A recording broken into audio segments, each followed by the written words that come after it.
बाकी है। और जो अभी नाम सामने आया है, देखिए 2 लिस्ट, पहली लिस्ट में 31 नाम आए और उसके बाद एक नाम सामने आया है। हालांकि बहुत ही नाप तोल कर इस लिस्ट को पार्टी ने तैयार किया है और चुनावी मैदान में उतारा है। कुछ ऐसे विवादित नाम भी इसमें शामिल है जिसको लेकर हालांकि किसी ने सोचा नहीं था कि कांग्रेस इस तरीके की लिस्ट निकालेगी जिसमें जो विवादित नाम है उनको भी जगह दी जाएगी, जिसमें से एक सोनीपत का नाम सुरेंद्र पवार के। कांग्रेस ने सुरेंद्र पवार को टिकट दिया है। देखिए, एक बड़ा आरोप उन पर लगा। मौजूदा विधायक सुरेंद्र पवार को टिकट दिया गया है। मनी लॉन्ड्रिंग के मामले में उन पर आरोप है। सुरेंद्र पवार फिलहाल जेल में भी बंद है और उसके बावजूद भी पार्टी ने टिकट दिया। ईडी ने मनी लॉन्ड्रिंग और अवैध खनन मामले में उनको गिरफ्तार किया। फिलहाल वो जेल में बंद है। गोहाना से जगबीर मलिक को कांग्रेस ने टिकट दिया है। तो कांग्रेस ने बहुत ही सोच समझकर टिकट बंटवारा किया है। कांग्रेस ने सुरेंद्र पवार को भी टिकट दिया है।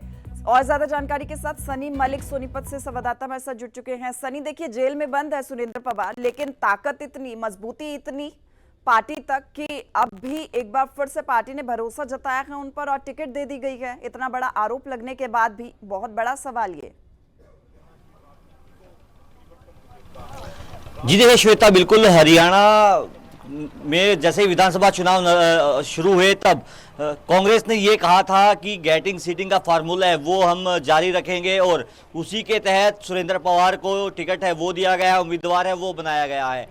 हालांकि अभी जेल में बंद है क्योंकि ईडी ने उन्हें अवैध माइनिंग और मनी लॉन्ड्रिंग के मामले में वो गिरफ्तार किया था और अब वो जेल से ही चुनाव लड़ते हुए नजर आ सकते हैं। लेकिन उनके परिवार का कहना है कि वो जल्द ही बाहर आएंगे और सोनीपत की जनता के लिए एक बड़ा चुनाव है वो ये होने वाला है, क्योंकि एक तरफ तो भारतीय जनता पार्टी ने मेयर निखिल मदान को चुनाव में उतारा। कुछ ही दिन पहले बीजेपी में शामिल हुए थे कांग्रेस का दामन छोड़कर, और अब ईडी द्वारा गिरफ्तार सुरेंद्र पवार जो कि मौजूदा विधायक है उनको कांग्रेस ने अपना उम्मीदवार बना दिया। तो हम कह सकते हैं कि ये चौंकाने वाले नतीजे कदम है वो दोनों पार्टी द्वारा हुए हैं। लेकिन जो विधायक हैं सोनीपत के गोहाना से जगबीर मलिक, खरगोदा से जयवीर वाल्मीकि और बड़ौदा से इंदुराज नरवाल जो कि मौजूदा विधायक है उनको गेटिंग सीटिंग के फार्मूले के तहत ही टिकट है वो दिया गया है। हालांकि राई और गन्नौर का फैसला अभी तक नहीं हुआ है वहां से कौन चुनाव लड़ेगा, लेकिन यह बताया जा रहा है कि जितने भी मौजूदा विधायक है उनको इसलिए टिकट दिया गया था क्योंकि वो विधायक थे, उनका टिकट कटना मुश्किल है।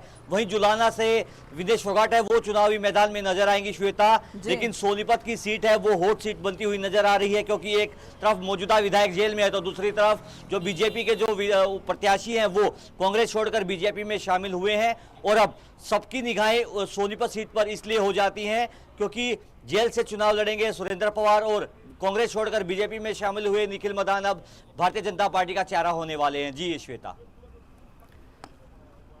जी देखिए, सोनीपत से क्योंकि सुरेंद्र पवार को टिकट दी गई है, एक अच्छा पैठ वो रखते हैं, पिछले चुनावों में भी जीत हासिल की थी। हालांकि यहाँ पर यह सवाल भी उठता है कि अगर आरोप यहाँ पर किसी भी मंत्री या नेता पर लगते हैं तो उसके बावजूद भी तरजीह दी जाती है सिर्फ जीत हासिल करने के लिए।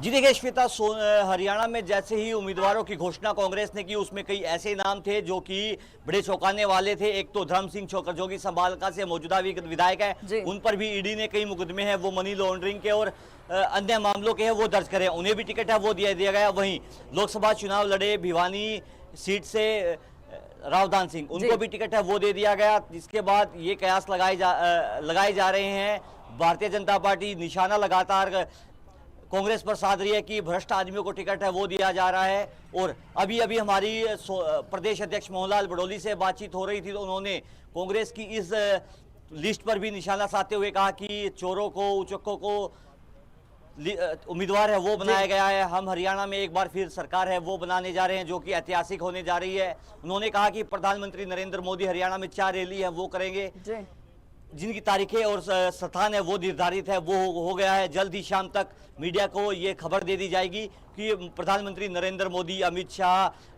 उत्तर प्रदेश के मुख्यमंत्री, उसके अलावा जो भी राष्ट्रीय नेतृत्व है वो कब रैलियां हैं, कब कहाँ है वो रैलियां करने जा रहा है। जी श्वेता। ठीक है, बहुत शुक्रिया आपका, आपने तमाम जानकारी दी, विस्तार से इसको लेकर चर्चा भी की हमारे साथ।